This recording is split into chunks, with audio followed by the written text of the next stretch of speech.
is the place where real dialogue matters. It is time to take flight with Audio Airstrike. What's up, everybody? I'm Everett Hall-McNeill, and this is Audio Airstrike, episode 152. I want to thank you guys for joining us. This series that we're working on currently in the month of November is about giving back. It's about people stepping up in their community and giving back. For those of you who have enjoyed your Veterans Day, we want to thank you for your service. We want to thank you for everything that you do for this country and the sacrifices that you've made. And also for those who have passed on, your legacy will live on as well. Switching gears, as I said before, our series is about giving back. And with me is a very familiar face to Audio Airstrike. Jeff Henson is with us. But also he has contacted me and brought on a special guest. This special guest has really taken life and really made it more so of how I can use my talents, my efforts to really help out the community. He's helped work in D.C. in terms of getting rid of financial illiteracy and helping people grow their business, helping people in terms of marketing, but also helping people that don't have those opportunities, helping the less fortunate to gain that type of knowledge and to create a life better for themselves. Ladies and gentlemen, with me at this time, Stephen Johns is with us. What's up, man? How you doing? Hey, how you all doing, man? How you doing? Doing absolutely amazing. I just want to say I appreciate you guys having me on, and like I said, I want to give back. So it's a perfect day, as you said, with the veterans as well. So again, I also want to say thank you for your service as well. So absolutely, man. Absolutely, man. So real quick, I'm addition to the questions, and Jeff, if you got any questions, feel free to ask. You ain't shy at all. Why don't you tell us a little bit about exactly what you do? That way people can get a better understanding. Most definitely. So I've been at this education thing now for about 16 years. I saw a lot of injustices in marginalized communities, be it in Baltimore City, also Washington D.C. A lot of people not experiencing certain things, and yet I saw a lot of skill set that was there. Just the straight resilience, the straight willingness to get through any obstacle. Go ahead and they made things work. They were problem solvers, like, consistently. And I'm sitting there like, damn, like, they have all these, the skill set that's there.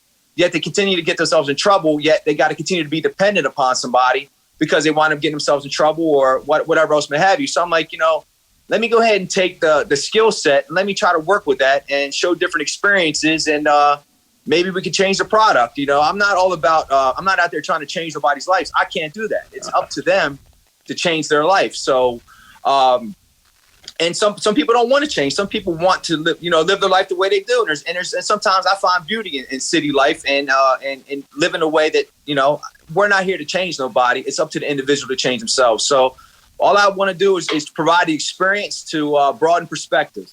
And then within that perspective, if they decide to, make the changes that they want to see fit for their life, then I'm just a resource. I'm the source to provide that opportunity. So that's kind of what I do. I'm a resource. Give them a lane. Give them another lane. Yep, absolutely. Yep. Let me ask you this. When you were growing up and you're at the point now where you're giving people different lane to make their lives better, who inspired you? Who was an influence that taught you this is the way to go? Sports. If it wasn't for sports, also the people that were rough on me. To be honest with you, I'm not your traditional teacher. I'm positive in nature, but yet I still got that.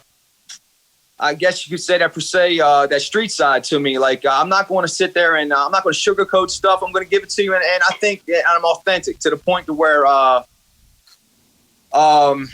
authentic to the point to where I'm not, like I said, I'm not going to sugarcoat things. But so in terms of like people inspire me, it's, football coaches, my mother, my mom was, single mother there for a while. Then I had my stepfather come in to fill the void. My father was still around and did a lot of things for me. So those are the people that inspired me. Jeff's aunt as well, Miss Brenda, and also that family as well. They were a second family to me. A lot of times helped me through a lot of tough times, man. I struggled a little bit. I struggled like everybody in life, but I realized that, hey, it's the struggle's only as much as you make it. It's all about the change of mindset. So But yeah, so I don't struggle no more. It's living life is the way I look at it. So there's no such thing as struggle. You're living life, and if you're not struggling to try to, that means if you're not struggling, that means you're in your comfort zone. And when you're in your comfort zone, you ain't doing nothing but staying stagnant. And if you look at water when it stays stagnant, that shit becomes nasty. You know what I'm saying? So that's it. So that's where I'm kind of at with it. Let me ask you also this question. When you dealt with rough times and issues and stuff that you had to overcome, what was the switch? What tactics did you do to switch your thinking? Because it's hard for some people, because of how they grew up, to switch their thinking when everything around them is being, they're being taught a very negative way. So what caused the switch with you? What made you say, this is what I'm peeping, and I have to go a different route because I'm seeing these patterns? What was the tips with the switch? Just experience. I mean, I can't say I got tired of. One thing, I got tired of getting locked up. So it's just you gotta find what motivates you, and it's I can go ahead and hit up a lot of different points throughout the course of my life that switched, that changed my mindset, and in terms of just, really, I always learn the hard way, and sometimes some people need to experience the negative aspects that come, or the consequences that come with what happens, and I guess consequence changed my perspective. And I had an opportunity to get away from my surrounding environment. I had an opportunity through sports and playing football, and I was pretty good at it, or whatever else may have you. I got away. I got to experience different things. So I guess experience broadened my perspective. It would be to answer your question. People need to experience different environments, different people. They got. I think like this. I'd either be dead in jail or working at Jiffy Lube. That's what some of my friends are still doing to this day. I said it a couple times. Like, they're working at instant oil change places. Other friends of mine have been passed away, and and family also saved me. Just trying to be a better person, man. Eventually, as you continue to experience things, as you continue to experience different things and get out of your comfort zone, you want to make an impact and try to change. And you broaden your perspective. You start looking at the bigger picture rather than the here and now. You start acting based off logic rather than emotion. So I think that's a key. That's a key element as well. Getting away from emotional reactions and thinking logically before you react. Jeff, you got questions you want to ask before I ask them mine? I just want to make sure you get your questions in. I've known this man for 31 years, bro. Ask all your questions you need. Okay, got you. So now, real quick, what are some of the exercises that you do to get a generation out of their comfort zone? What are some of the, I ain't going to talk like tactics like you playing Battleship or some crazy stuff like that. I'm talking about what are some of the exercises that you do to make people that, come from broken homes, come from less fortunate environments. What do you do to broaden their horizons? Where do you take them? What trips do you go on? What are some of the exercises you have? I do. I go all over the place. Like, in terms of, I do mental, physical, and spiritual aspects. And I'm not even speaking spiritual in terms of God and religion and things of that nature. I'm just talking about of recognizing who you are, where you're at in life, where you belong, and then figuring out a means to get there, problem solving. So in terms of where we stay around the DMV a lot of times, in terms of we go out to all kind as a program I run as well. There's another program as well with the financial literacy, the mindset aspect of like getting yourself together financially. But then I also do a straight up. It's called Ride Through It. It's a bike program. Again, you sat there and said an exercise, and we actually exercise. We ride upwards of 15 to 20 miles. We go out every Wednesday. I got a program to where we purchase bikes. I got 12 bikes. We go out and we take students from the inner city out on nature trails, and we ride 15 to 20 miles. And that's what we do. We ride through it. Again, we build that resilience, which a lot of them already have. They don't quit. They're not going to quit because we take some of the females with us. And I mean, I'll be honest with you, a lot of them are out of shape. They look good on the outside and physically, even in the young men, they look physically fit. They got abs, they got everything, right? but yet they can't, like they struggle through getting through this, but they do. And they do it through their skill set and their mindset, because sometimes let's be real about this. They struggle in terms of sometimes finding something to eat or finding a place to stay at, or, you know, coming from shelters. And the students I work with, man, they got it pretty rough, but the mindset, bro, is just like, they have it within them. It's because they do it on a daily basis. The shit that other people struggle with around here is minute compared to what they struggle with. Now they just got to take it. They have it within inside of them. So what I'm trying to do is I'm trying to expose, like, look, here's what you got. You already have the skill set. Now take that shit and apply it to something that you can use it towards to make yourself independent, you know? And so again, trying to recognize what identify the skill set first. Let them know, like, some of them, they don't know that they have the skill. They don't realize that's a skill that they have, that all you got to do is change. Like I tell them all the time, like in terms of, you know, the business I have, I run a screen printing t-shirt business as well. And what's the name of that by chance? Sorry to interrupt. It's called Hauntese. So therefore, that's what it started out. So I got program after program, man. I can't even. The original program started out as being synthesized. So synthesize is to synthesize something is to take it all in and apply it. You know, so that's the concept here. So I got the physical piece, which is the ride through it. Then I broke that down to it's called Haunt T-shirts. It's called Humans Uplifting Humanity. T-shirt company. So, and the slogan is, why not us? The slogan is, why not us? Meaning, like, why can't we be the ones that are doing this? And so what we did is we came together, taught them financial literacy, talking about assets versus liabilities, ownership versus renting. Those are the simple tasks we took. From there, what we did is we took it and we developed a marketing plan. Who we're going to market to. So what we did was you decide, instead of reinventing the wheel and you know, coming up with these little clothing lines here and there or whatever else like that, we decided, like, why create the wheel? Let's go to organizations that are ordering 50 to 100 shirts per time they order. Some people up to 1,000. We've done 1,000 piece order before. 500 pieces. We did that on 5 or 6 different occasions.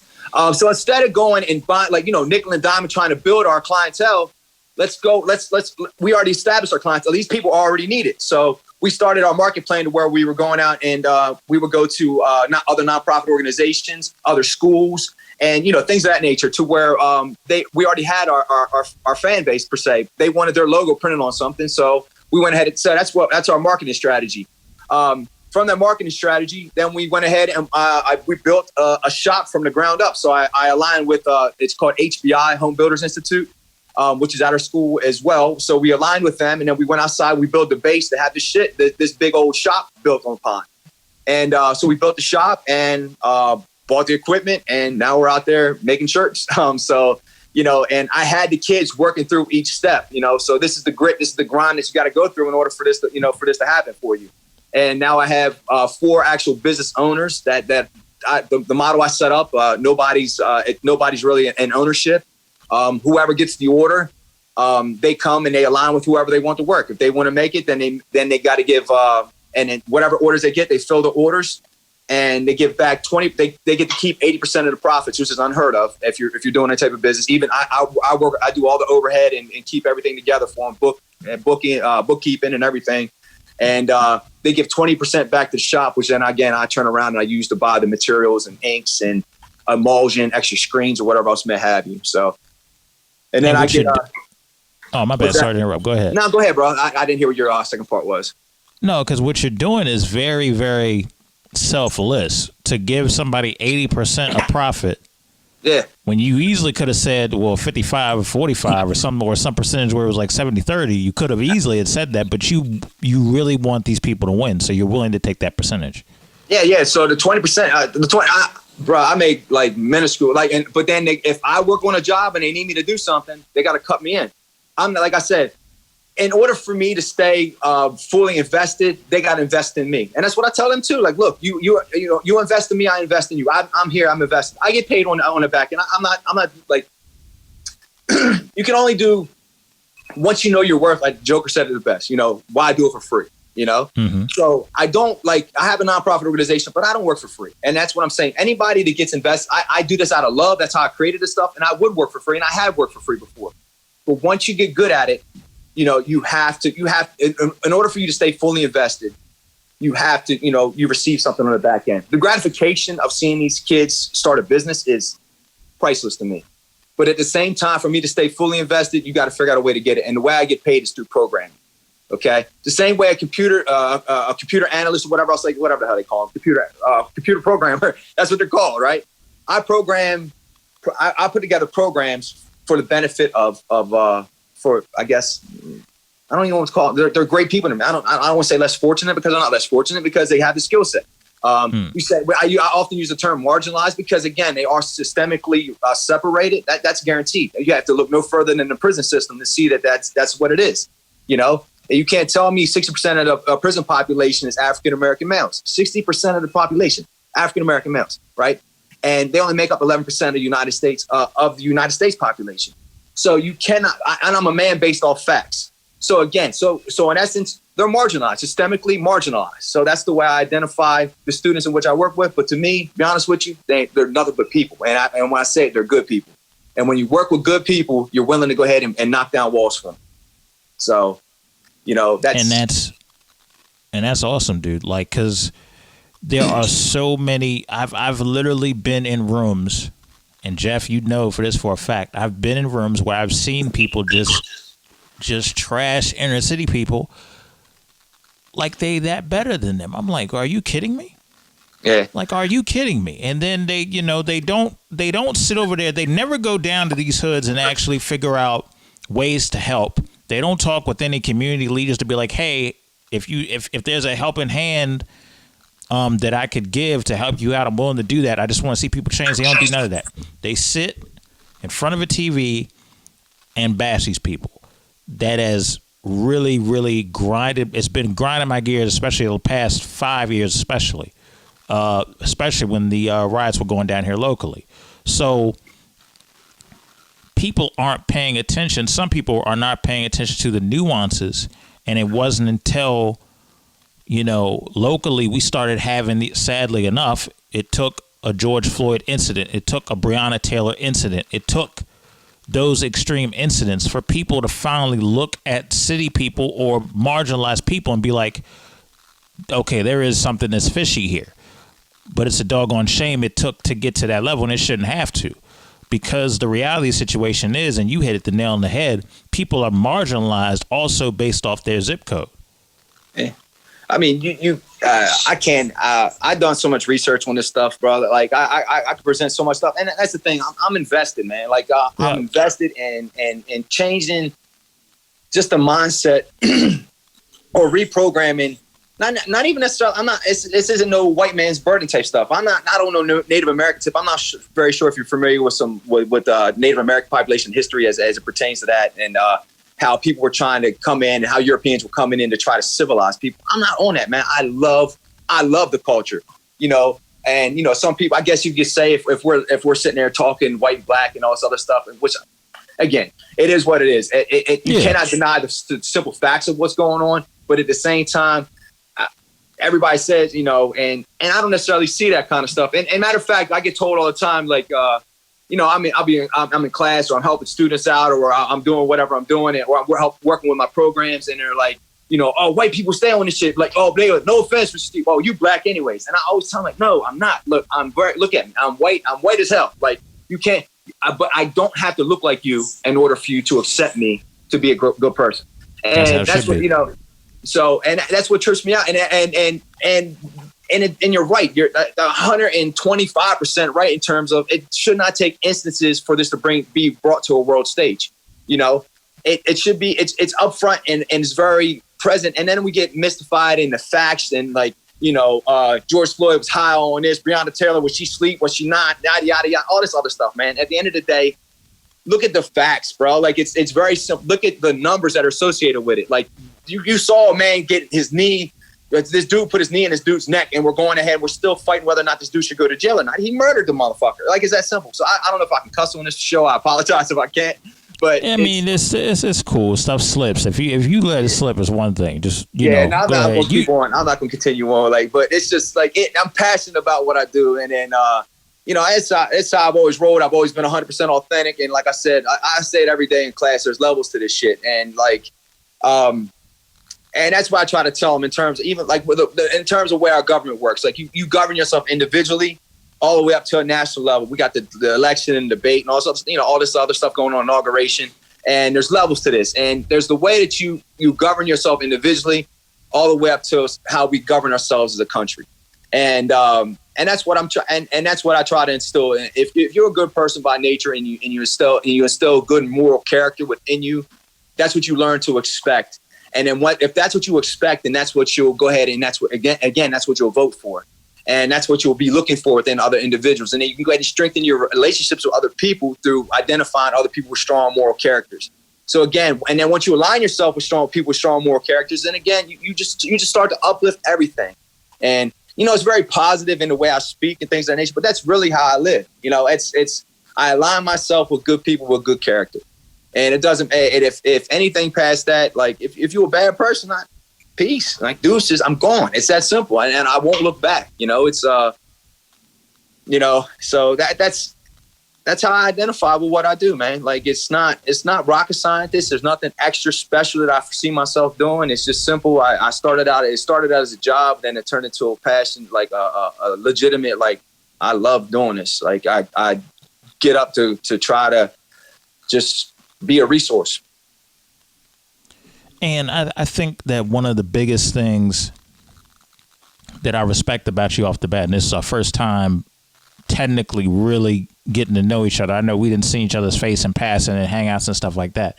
The one thing that I do respect about where you're coming from is there is no ego. You're not trying to colonize anybody. Like you've made that perfectly clear. You're not trying to do any of that. And based on how genuine you sound, you definitely ain't trying to do that. And the fact that you just see people for people beyond their background, the fact that you are just willing to work, the fact that you were just willing to help and empower people. I wish there was like 10,000 of you.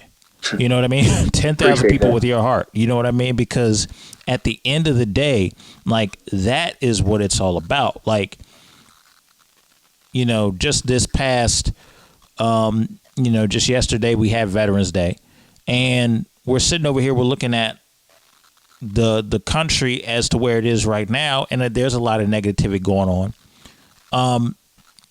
And that trickles down to so many different generations.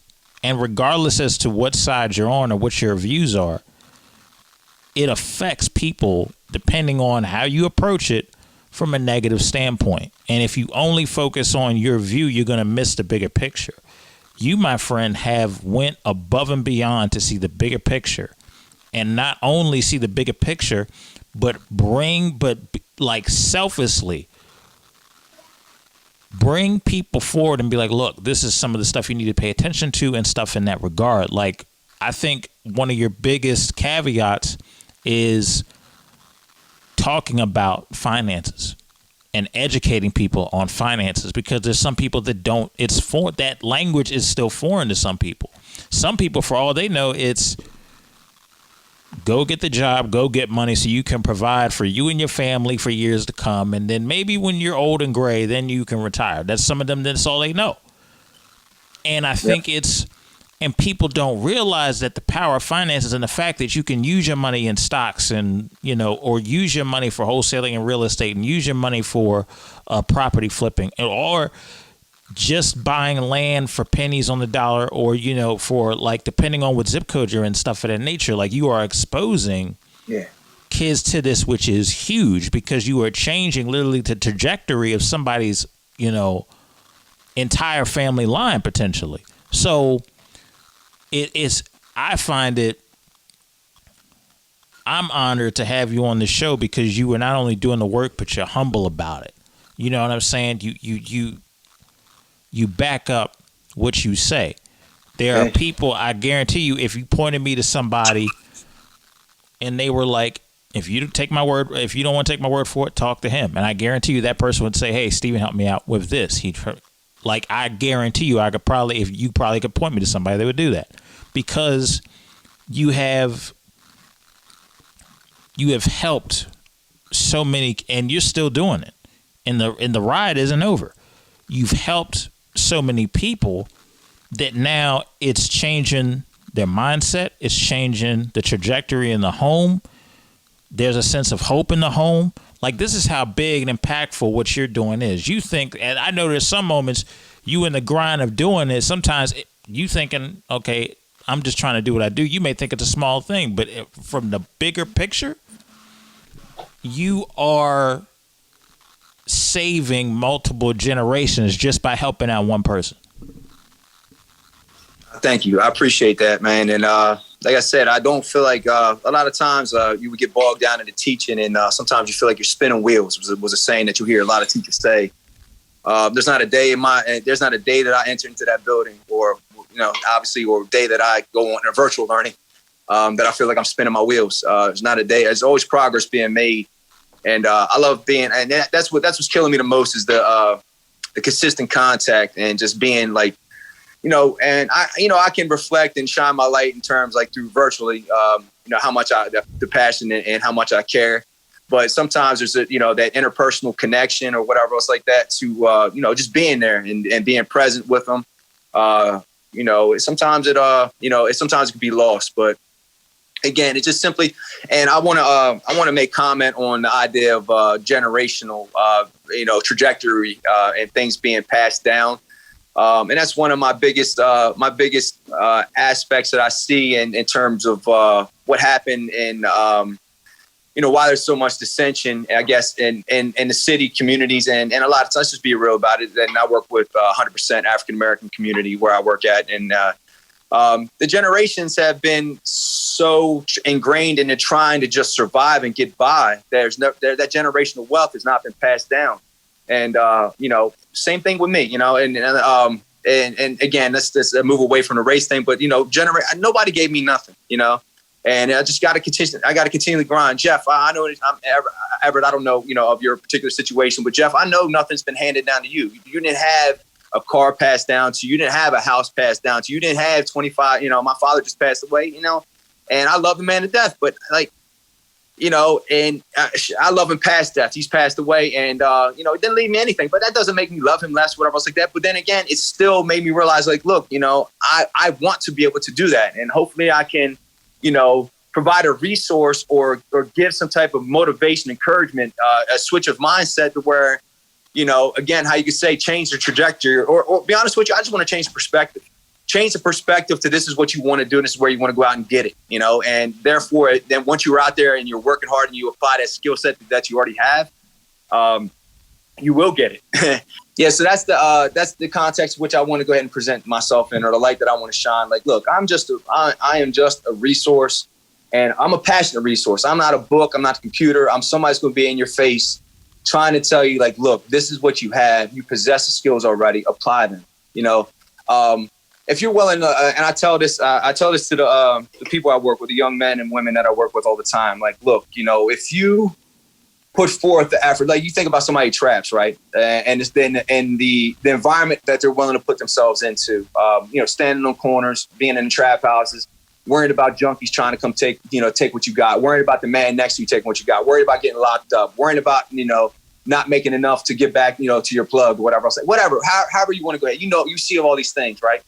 Right? Now all of a sudden, watch this. Boom. Change the product. Right?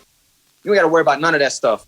You working from 9 to 5, printing out t-shirts, right?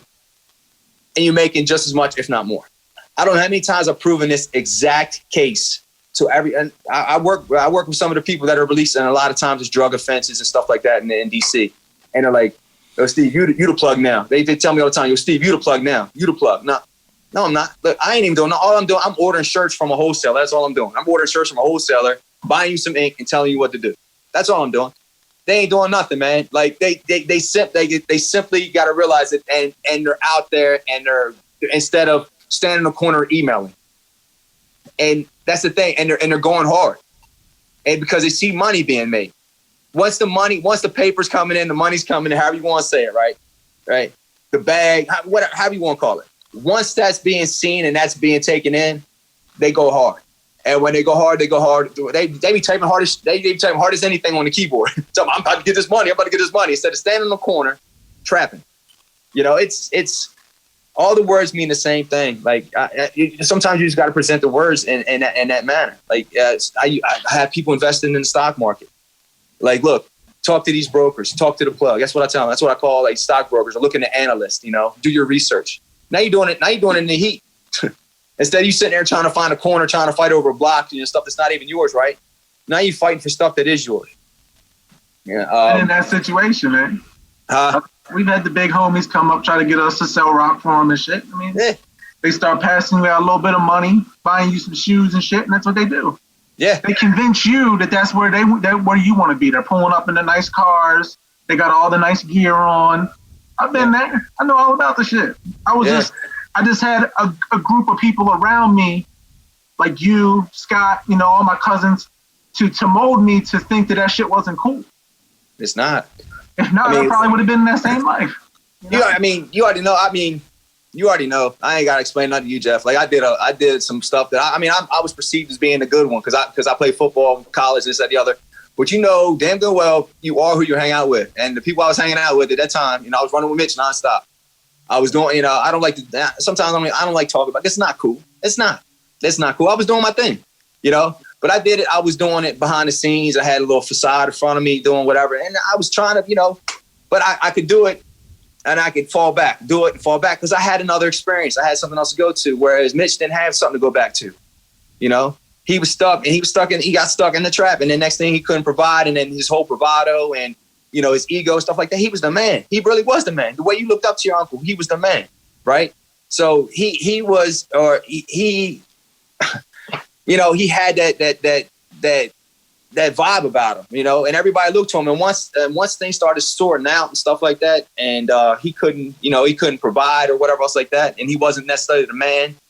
He couldn't take that no more. So you know what route he took. So I don't like speaking towards that. You know what route he took, and he escaped reality. And the way he escaped reality wound up being his ending. So. But yeah, that's another thing that you asked me what motivated me, Everett, earlier. My friend passing, my best friend, basically my brother, my family, and thank God he had two other brothers that that were family and that we hung around with, and Scott pretty well, and his older brother Dale. They came together, and sometimes they look at me like, oh, you doing this, Steve? You doing that, or whatever? I say, I've never forgotten them, man. They've always been number one in my book. And I still, to this day, like we can call, we can be around each other. Even though we've been apart, we family men now, raising families and doing whatever we're doing. And we can be apart forever. But as soon as we go ahead and we meet up, it's like nothing, man. It's like nothing. A day hasn't passed. So those are people who motivated me and got me to the point. Like we did when we were younger. But eventually, that life ain't for us no more. Some of us got out. Some of us did. And that's the reality of the situation, man. Like you saw what was happening, you saw what was going on, and you took the life lessons and learned from it and grew from it. And when you're in the situation where the options can be far and few in between, definitely got to be grateful for the people that stepped in and became a ray of hope for you. Yeah. And then that influenced you and that inspired you. So, I have people that have influenced me. Jeff, you've had people that motivated and influenced you. Stephen, the same. Like the reason why all of us are here in the positions that we're in, and, and regardless of what goes on, it could always be worse. The reason why we're in the position that we're in is because somebody influenced us to do better. And Stephen, for you to pay that forward is huge, because I look at the different stuff that you're doing. Like I looked at a message that Jeff sent to me. He was like, yeah, this is the background on him. And I was like, golly, he's doing a lot of stuff. But it's all good. That's stuff that people need. That's stuff that people need to hear, because sadly, outside of people like you, everybody else looks at the situation as, all right, you work a 9 to 5, you go back home, do what you're told, and you might retire. They could care less. Yeah. There's a certain level of investment, of a certain level of focus, and a certain level of perspective that you have to look out for an entire family, for an entire friend, for an entire community. And you have to have a selfless spirit to do that, which is huge. Because these days, especially with what's been going on the past several months, it is very, very difficult to find somebody with that kind of foresight, with that kind of heart.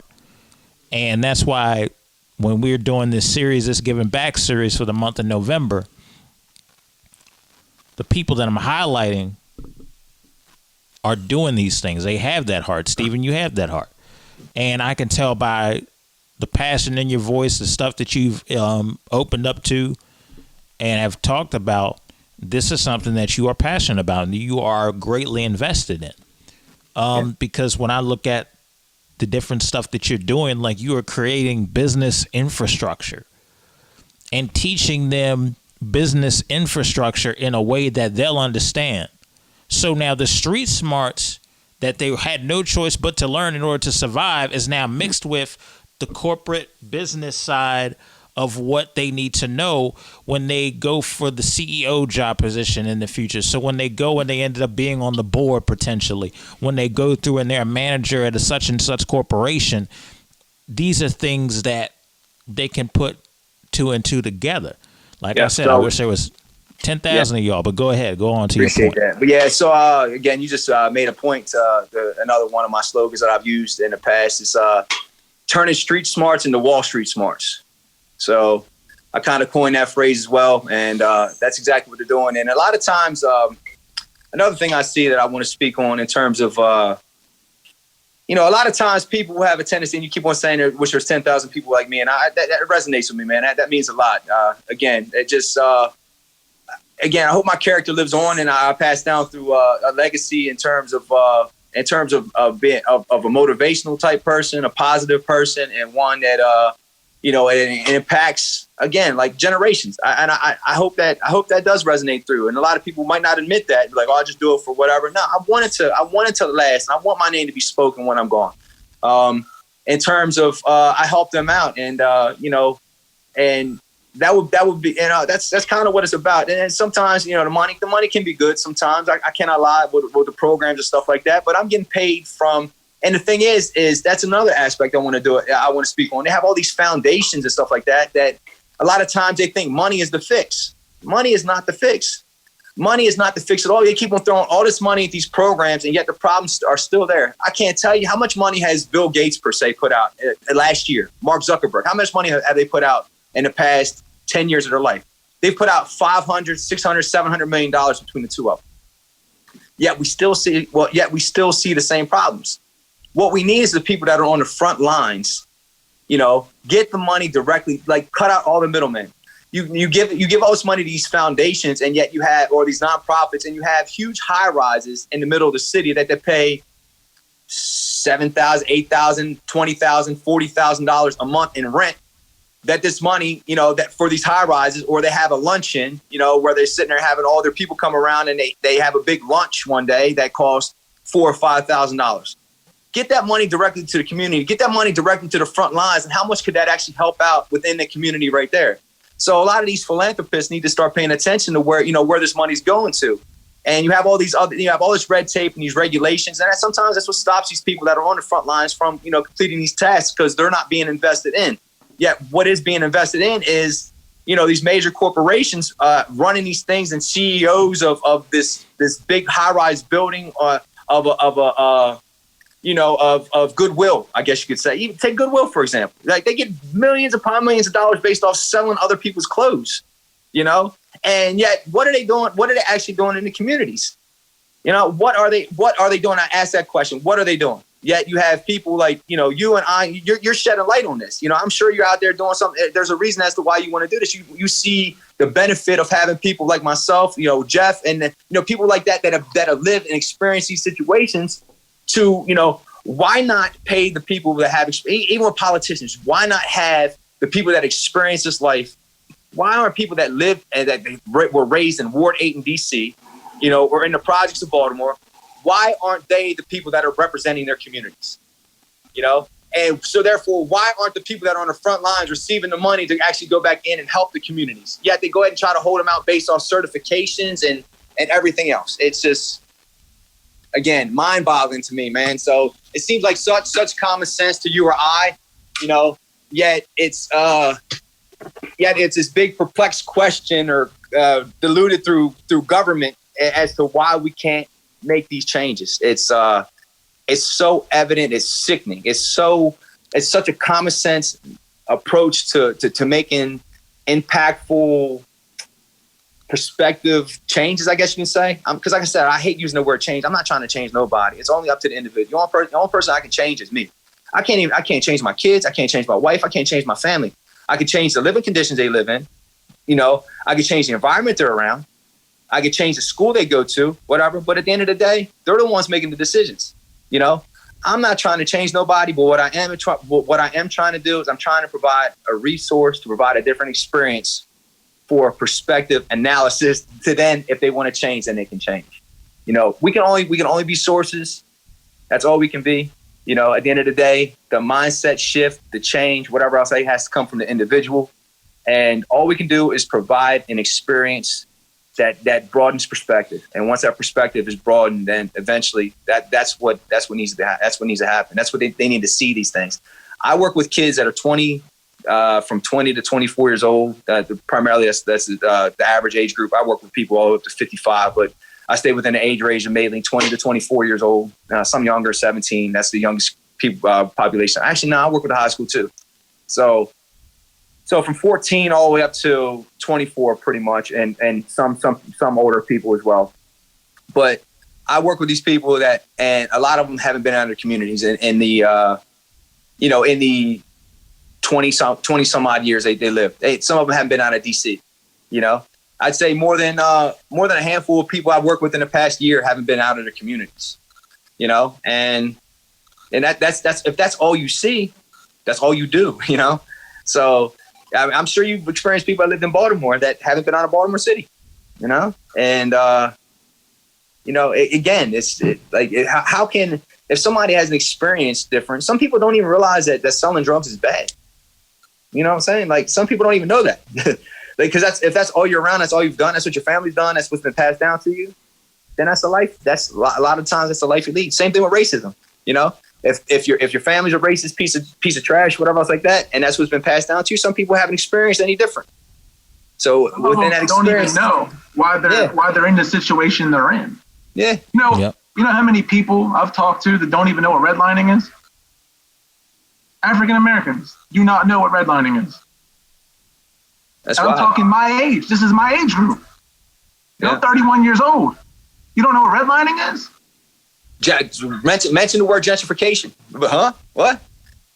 You know, it's you mention all these different terms and stuff like that, and we can throw them out there. And sometimes, and that's another thing. A lot of times, people use vocabulary and stuff like that to diminish, you know, and try to block people from understanding stuff. You know, and then again, it's just simply, it's if you want to know anything nowadays, Google it. You know, it's you can learn anything. I learned how to fix my furnace the other day by watching YouTube. I can fix my car watching YouTube. I can do whatever I need to do by watching the video. And that's the thing. I can't say it enough, man. And I keep on preaching the same thing. It's all about being a resource, showing people where to go and how to do it to where they can individually change, individually make the impact. That's all we can do, man. And what's the point of being negative and trying to be impactful on somebody? You know, be positive. Like, anything. I don't know, man. Like, it's, I yell, I cuss, I get upset. But then when I go to sleep at nighttime, man, and when I'm speaking to other people, whatever, I'm the most positive individual that I want to be the most positive person in the room. I want to be positive where I make myself sick. You know, I might go ahead. Energy, man. What's that? Energy creates energy. Yeah, I don't want to, like, no matter what the negative aspect is, like, I mean, I got frustrated yesterday. I went to the eye doctors, right? And I paid for insurance, and it's something you pay for. And then they tell you when you get there, like, oh, that's not what you have. That's not the plan you have. I'm like, look, I have this problem all the time. I go through this all the time. Can you please look at it, this, that, the other? And, you know, probably about 15, 20 years ago, you know, I'm like, what you talking about? I paid for this and yada, yada. I'd have been all yelling and stuff. I'm like, look, can you please work for me? Guess what happens? Today they called me, like, sir, we got it all sorted out. come get it. Come get your glasses. It's the end of the thing. Like, there's no point. Like, expressing that positive, when you express a positive energy and continue on that way, people work for you. People want to be around you. People want to go ahead and work for you. And so again, I encourage everybody to operate in that aspect, like operate within that energy, how you guys are speaking. So you guys are on point, man. I enjoy this whole conversation, this meeting, man. This is pretty cool. This is all right. So definitely. If you ever want to come back on, come on. We're just trying to spread as much positivity and education as possible. Most definitely. I'd love to enter this forum with some of the people I work with, man. This would be pretty cool. And some of the students, like, get this all around type, on all around field, man, and hear from the primary source, hear from the horse's mouth, as my father would always say. You'd hear it directly from the horse's mouth, and primary sources is where you got to go to. And that's another thing I try to emphasize to people, like Rumorville and this, that, the other, man. Don't. And a lot of these city neighborhood altercations, beefs, however you want to call it, and that's normally what they generate from. Well, whereas if you when I've seen it actually happen in my teaching and preachings, that go to the source, and I think I've been very valuable in this the school environment that I created, in the program environments that I created. I've worked at a school that's in Ward 7 in Washington D.C. and we've had 7 fights in the past 9 years, whereas other schools I've worked at I've been in a school before where it's been 7 fights in one day. So it's and again, it's just being positive and being emotionally involved, man. Like and then letting your spirit, like, that positive spirit, that energy. I guess you can say energy, spirit. Those two things run hand in hand, and just putting that out there as we're here for your benefit. And for you to go ahead and make something of yourself, and you're the only one that can intrinsically do that. Intrinsic motivation, like I teach that to my own kids, like, and they're young, and I'm still like, I got a 7-year-old. My oldest one is 12, and I'm telling them, like, look, man, Dad can't make you do this, man. I can tell you to do it, and I can maybe put fear into you to possibly do it, but I don't want to have to do that. I want you to do it because you want to do it. And I try to tell them, like, look, I'm not trying to control you. I'm just trying to, and I lead by example. I make them run and do athletic activities and everything like that. And a lot of times now it's not me telling them to do it or asking them to do it or making them do it. It's them, Dad, when we running, Dad, when we doing this, Dad, when we going to go outside, when we going to do this. And I want people, that's what everybody should reach for. Like, if you want to be that example, lead by action, and then eventually have people want to join you in that action. So I don't actively recruit. I just actively do. And when I actively do, people want to join. And when people join, then we have a big collective, impactful. Like, somebody said to me one time, like, Steve, like, you always out there trying to do it on your own. You're always out there trying to make everything on your own. You got to understand something. He's like, you at 100%. He's like, guess what? You said you get 2 people. He said you work at 50% and you have another person who works at 50%. Both of you only get half effort. You're doing the same thing. You're doing the same amount of work that you're doing. I was like, man, that makes sense. I was like, that makes a whole lot of sense to me. Like, so therefore, if I had 3 people at 50%, whereas me constantly burning myself out at 100%, that's 150% that people are giving, So you also got to align yourself. So in this line of work, you also have to align yourself with people with good character, to where you're not spinning and like they call it burnout. So you're not burning yourself out, So aligning yourself with good people to where you're not burning yourself out, to where you can actively, if I get to a point where I got so much on my plate, I can't do it. Like, I got kids' activities I got to do. I'm a very active father. I can't fall off of that. That's my number one goal in life, to pass down to my family as I'm trying to pass on to other people that's what they should do, So therefore, if I can't be at a certain event or I can't do something at a certain time, I got somebody I got to fall back onto. Like, hey, my friend of mine, one guy that works with me, Clark. I'm like, Clark, can you get this one? Oh, no problems, man. Then he gives 100%. So now that's 2 of us giving 100%. That's 200%. It's simple math. And so again, if people out there listening to this and they want to, find something to do, align themselves with somebody. Like, don't be out there. Give it your all, obviously, and you're passionate, and your spirit, your energy will lead you to whatever effort that you want to give. But then also find people with the same character or similar characters or characteristics and traits that you have, and align yourself with somebody to where you ain't doing it all yourself. Yep, absolutely. And that is the key. There is strength in numbers. Real quick before we close, Stephen, I want to give a shout out to you for coming on. I want to give a shout out to Jeff for coming on. I definitely appreciate y'all both for being on this show. I appreciate the gems that have been laid. Real quick, Stephen, I want other people to help you out with your efforts. So if you can give like any contact information, how they get in contact with you to get, to be a helping hand as a part of some of the stuff that you're doing, you have the floor. Yep. So webpage is Community Unity Center. So you can Google that, Community Unity Center. And Facebook is Community Unity is the name of the organization. And Instagram is at Community Unity. So that's all I get. That's all I got right now. So but yeah, it's I'm here to work. I'm here to work and be a resource. Here to work and be a resource. Well, definitely. Absolutely, man. And we definitely appreciate the efforts that you are making. Ladies and gentlemen, I want to thank you guys for listening to this episode. Definitely share it because I think there is a lot of gems here that people need to hear, regardless as to where you come from. Everybody needs to hear this. And we definitely appreciate you for those that are listening and those that are watching. So with that being said, this has been another edition of Audio Airstrike. Once again, thank you both for coming on. Jeff, thank you for being the plug, and thank you for making this special guest come through. The most quiet I've ever been on an episode. I've just been letting you take the floor. Yeah. It's all about educating and bringing light to this shit. Yep.